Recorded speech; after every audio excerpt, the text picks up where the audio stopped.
Magsasaing tayo, hindi sa rice cooker. Ito pang-apat na hugas. May picture post ako nito. Ngayong video na naman. Hugasan natin ng maigi ang bigas hanggang sa mawala yung pagkalabo niya. Para hindi siya madaling mapanis.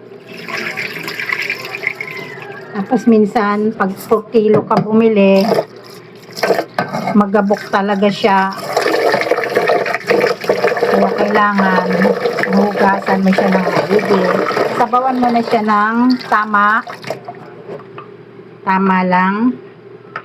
Yun, sakto lang. Saka mo siya lalagyan ng suka. Isang takip na suka.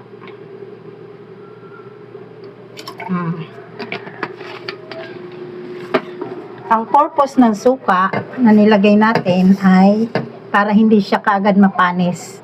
Kasi ngayong tag-init, madaling napapanis ang kanin. Lalo na sa rice cooker.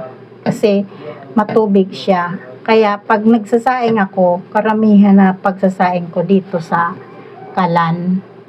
Kasi tuyong-tuyo siya. Yan. Huwag nyo nang bawasan. Kailangan sakto ang sabaw nyo.